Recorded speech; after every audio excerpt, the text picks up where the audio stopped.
Peace and love, and welcome to Black Diamond Worldwide Outreach. Today we are celebrating Memorial Day. I know we're a week early, but as we go into this week of Memorial Day, it's important to not only, in of course, America, it is important to not only remember those soldiers who have fought for our freedom that are no longer with us, but it's also good to remember and to realize and to really come to the understanding about how we deal with loss and death and change and removal in our world. Because those things create memories in our mind that eventually spill out into the different things that we do in our lives. So as we remember that, we can remember that there is always joy in our memories. Even the bad memories, we can find the good in them. And in this way, we are able to free ourselves to live in a great and a powerful way. So, put your fists in the air and affirm with me, there is joy in my memories. There is joy in my memories. When I look back, I can find great moments of joy and life. And this is what I want each and every one of us to get to. When we look back in our lives, we can always find those moments of joy and life. And when I say life, I mean laughter and celebration. You know, how have you dealt with the death that you may have had to experience in your life? When we think about the death of friends and family, and we realize that this action in the universe is so permanent and final, it can truly break our hearts. So it is important not to bring it up so that we can fall into a depression, but bring it up so that we can move on, so that we can understand. And when I say move on, I'm not saying forget about the person. That's not what I'm saying at all. But I'm saying move on now with this new experience of not having this person in the physical form in our life. It can be the most difficult, because it means no more hugs, no more kisses, no more sharing time with someone else. And this can really promote someone into something that is not good for them, into a really depressive state.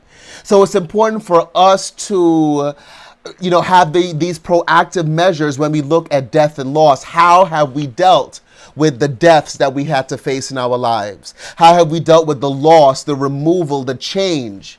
As you memorialize people, don't sink into death yourself. Don't sink into decay.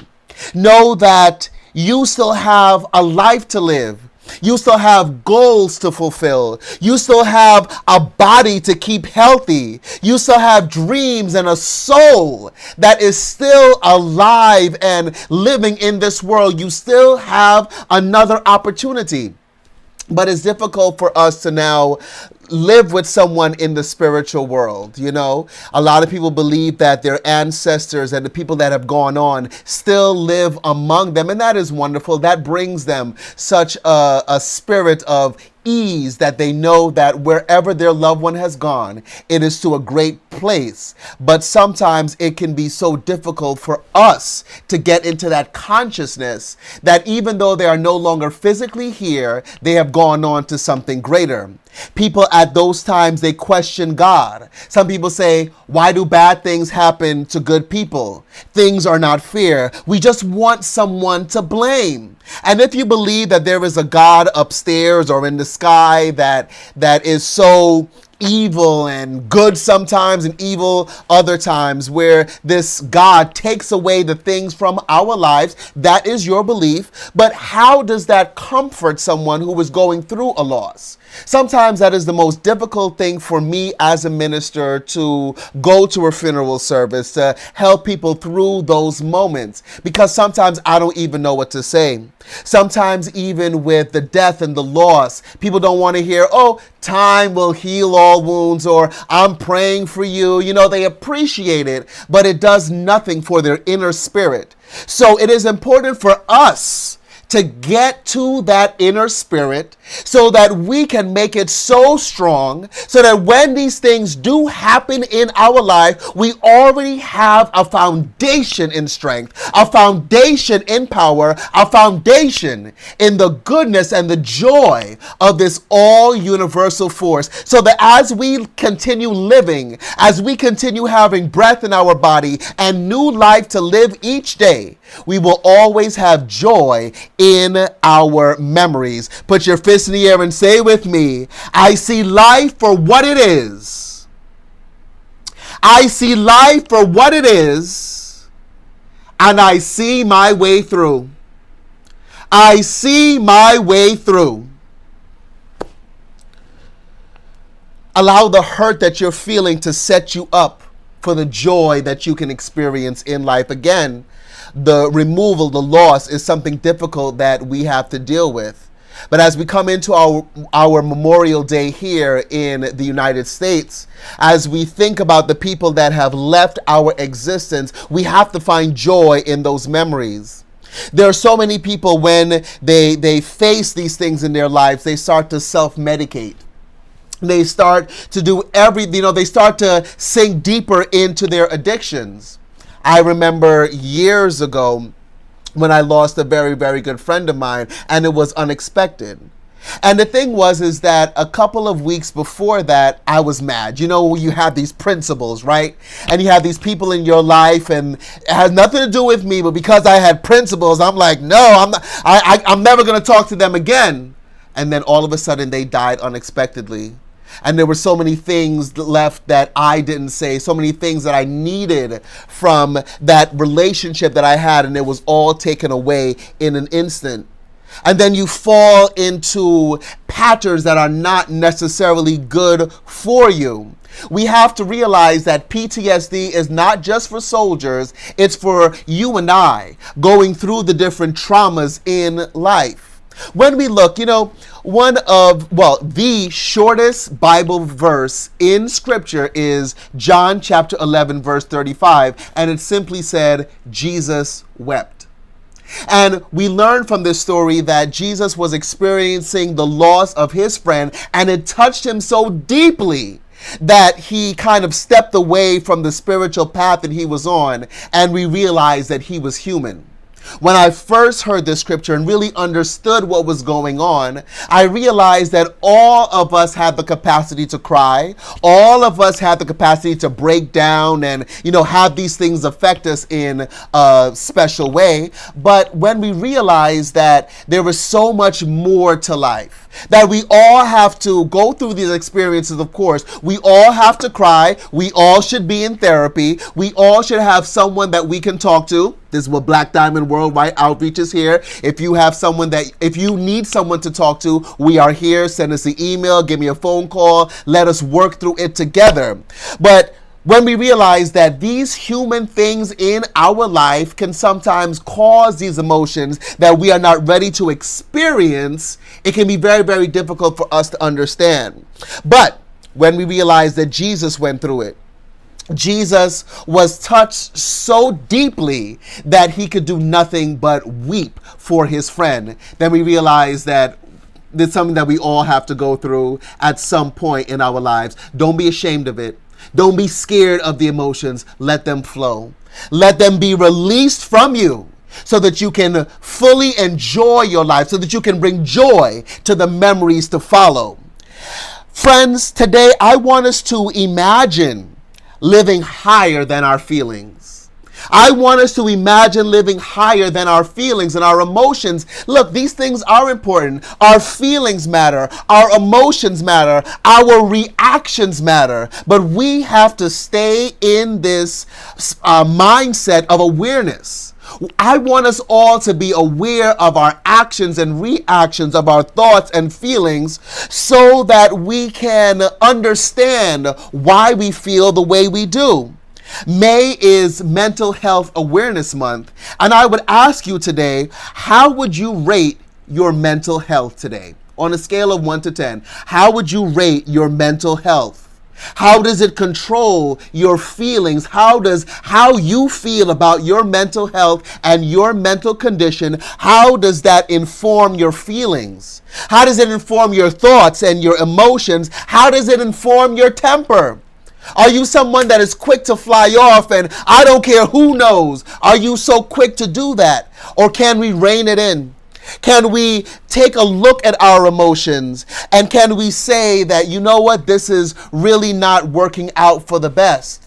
When you look at people who, again, when we talk about addictions, not only drug addictions, but people have addictions to all kinds of things, you know, it can be going down to gamble. You know, there's addictions to a lot of things, but it seems to intensify after they experience a loss. It seems to intensify when people experience death in their world. So again, we have to take a look at our lives and our emotions, how we're dealing with these situations, and we have to say, okay, is the way that I'm dealing with this the best possible outcome? Do I have complete control over my life? And of course, it starts with affirmation. It starts with us affirming that yes, we have control over our lives, but it also continues with us knowing this every day, looking at the things in our life and immediately having a mindset where we say, you know what, I have complete control over these thoughts,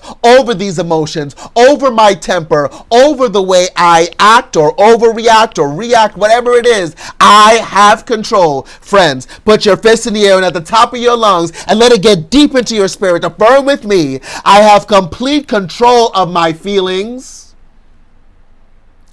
I have complete control of my emotions. I have complete control of my thoughts. I have complete control of my temper.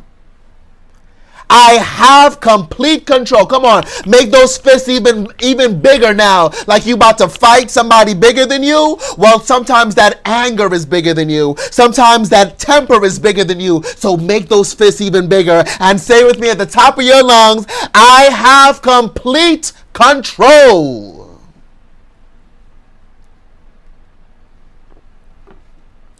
You know, we talk about being whole and perfect. We talk about this wholeness in us. And when we talk about being whole, it is exactly how it sounds. That our whole being, there is no pieces of us scattered in past experiences. And that is what we have to understand. That every experience we have, whether it's a romantic experience, a friendship, right? We're leaving pieces of ourselves all over this world, all over our experiences. So when we talk about being whole, it means that we got to collect those pieces of hurt and want and doubt that we placed all over this world, and we have to come together within ourselves. We have to make it right within ourselves. And that is the only way that we can have an existence that is completely free. Well, not the old saying, kind of the new saying in this generation is get your life, right? And that just means like, there's so many other sayings to it. I've heard people down in like Louisiana and down south here in America, they say, come to yourself, right? The West Indians, we would say, catch yourself, right? And it simply means that some of us have become so adept. We adopt a certain attitude. We adopt a certain lifestyle because in that loss, we feel guilt, regret, whatever these emotions that are coming up for us. And then we base our lives on these emotions. We base our lives on these feelings that we have, and we feel that we can never be separate from it. That is where we have to catch ourselves. That is where we have to get our life. That is where we have to realize where are the pieces that we have left ourselves all over this world, all over our country, our city, all over our school and our workplace. Where are the pieces, where are the places that you've left pieces of your love, pieces of your joy? Allow people to take away the things that mean the most and matter the most from you and get it all together. Friends, today I pray and know that this all universal force, which a lot of us call God, is bringing you to a great and a wonderful life, is bringing you to a point of your existence where you know that you are completely free, you are completely whole, you are completely perfect, and you are living this life the way that it needs to be lived. Put your fist in the air and affirm with me, my existence is complete and free. One more time, my existence is complete and free. Friends, today I want to remind you that it is possible that you can move past the guilt. It is possible that you can move past the regret. It is possible that you can move past the past. Don't stay in the what ifs. Again, when we're dealing with death and loss, people say, well, you know, the what ifs, the shoulda, coulda, wouldas. If this person was still alive, I wouldn't be doing this. If I still had this, it wouldn't be doing this. Well, guess what? You still have life. There is still blood coursing through your body, restoring what needs to be restored. There is still a body that this all universal force has said, okay, here's another day for you to live. Here's another day for you to express the goodness. Stay in the now. Bless what you have now. Give the universe thanks for what you have right here and right now in this existence, in this moment. It is not a coincidence. It is not a mistake that even though people have gone on to wherever they have gone on to, I can't speak on that. No one has come back and said, oh, you know, heaven is great or hell is hell. No one has ever said that to me. I can only go by what religions say, but I have my own feelings about that, right? But again, the life is now. Our life is now. Our existence is now. If you are hearing this, if you are seeing this, it means that you have another day. You have been given another day to be great. Catch yourself. Get to yourself. Understand where you have made mistakes and work on correcting those mistakes. Work on bringing yourself to a life that you can be proud of, but it means that you have to deal with the now. And as you deal with what's going on right here and right now, I know for sure that you will progress into a wonderful and a great life. Put your fist in the air, affirm with me, I deal with my now. I deal with my now. I don't care if you feel that it's a mess. Things are dirty, are messy. You can't see your way through. It doesn't matter. Deal with the now. Last week we talked about how we formulate affirmations. We have to deal with the truth of the being now. We have to deal with the truth of what our life is right here and right now before we can move on, before we can formulate an affirmation. People are working from lies. People are working from what they want you to know. You know, people have this, they have so much pride that they only tell you pieces of the story, right? And then you try to help them. This is why we can only help ourselves, because you try to help them not knowing that you're helping the lie. You're helping what they want you to hear, what they want you to know about them, but they're not truly getting to the root. And that is why we have to stay in the now. Listen, we don't know what another person is going through. There are so many people that are dealing with things that they don't talk about. So it is important for us to have this energy of goodness, to have this energy of joy. When we talk about there is joy in our memories, yes, we're still coming with all the experiences, whether they be negative, positive, good, bad, up, down. We are coming with all of that. How can we bring joy? How can we break the negation, break the doubt, break the worry, and see all of it as joy? Scripture also says what? Count it all as joy. How can we do this? Well, again, live in the now. Things have happened, and yes, it is good to remember people, but they are no longer here. They are wherever they are, living as they have to live. Now it's up to us in this existence, in this experience, to live how we need to live. Another thing that we have to understand is we have to be a friend in order to keep a friend, right? We can't be mean and awful to people and expect them to be there in our times of need. Sometimes it's difficult, or sometimes I should say it's easier for some people to be mean to the people that are directly in their lives, to the people that love them the most, because they can't do it to other people. We have to really understand the people in our world, the friends that we keep in our world, the family that means so much to us, and we have to honor them. But we have to be the good friend. We have to be the good family member. When we do this, and I'm not saying that when you do that, people will never betray you. It's part of life. People do what they need to do. The question always is, what is your reaction going to be? How are you going to take that experience and internalize it in such a way in that when it becomes a memory, it doesn't bring up thoughts of violence, let's just say that, right? I'm not going to get too much into it, but we know the people in our lives that have done us wrong, that when they come up, oh, those anger thoughts come up. Those thoughts where we're just like, I would do what I want to do, but I'm scared of 20 to life in prison. You know what I'm saying?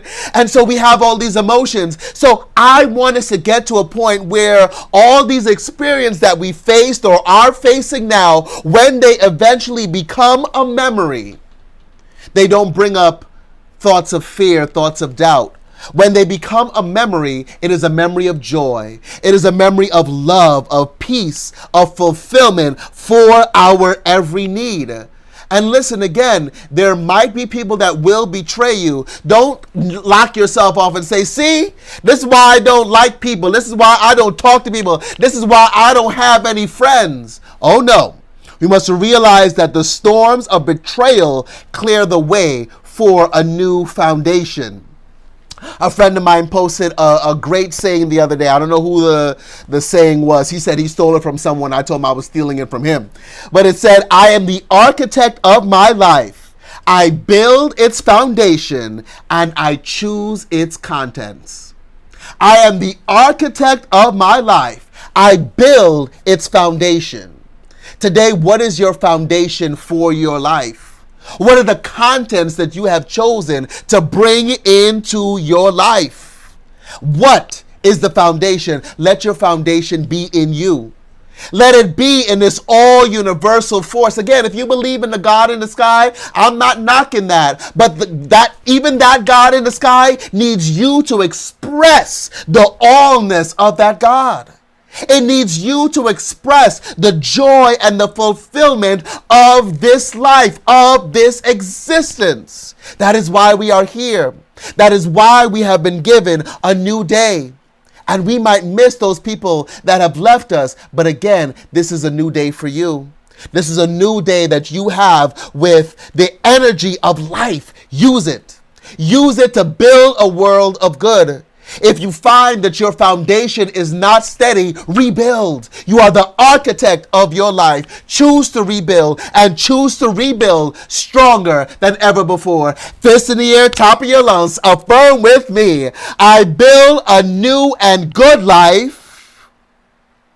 I build a new and a good life with all that I have now. It's all within our reach. It's all here for us to experience and to express. But we have to know that we are constantly building our world. We have to know that we are constantly creating our world. And through those experiences, we can either enjoy life or we can sink into a depression. We can sink into sadness, thinking that, since this happened, I can never be joyous again. Since this happened, I can never smile again. I know what that feeling is, where you think that you would never, ever see the joy in your life again. But today I am telling you, it is possible. It is real. Live in the now. Love who you are right here and right now. And as you do, the world will see it. The world will change. As you bring out the love in your life, everywhere you go, you will see love. You will see the joy. And as you have these experiences, as they become memories, they are not bringing the negativity into your life. They are bringing joy. They are bringing wholeness. They are bringing perfection. One last time today, put your fist in the air. Affirm with me, I build a beautiful life. I build a beautiful life. You know, there's a song by, I believe it's Frank Sinatra, where it says, my life is B-E-A-beautiful. Okay? That's how we have, when we say these words, we have to add that flourish in our life. It's not that we're over-exaggerating. It's not that we're pretending, but it's that we're bringing the energy to life. So affirm with me, fist in the air, I build a beautiful life and create experiences that will produce joyful and loving memories. I always produce joyful and loving memories. Friends, as we go into this Memorial Week and eventually Memorial Day, I know a lot of us are looking towards barbecues and things like that, but as we honor our fallen soldiers in the Coast Guard, the Army, the Navy, the Air Force, and the Marines, in Secret Service and FBI and all of these different entities, let us continue praying for these people that are still out serving our country and cherish the memory of those who have gone on before us. Again, today, friends, find joy in your memories. Look at those memories, and if they come with a feeling of hurt, a feeling of heartbreak, try to find the joy in those moments. Try to find the energy of goodness, because again, you have another day. Live it, enjoy it, be the best that you can be. I love you. Be blessed.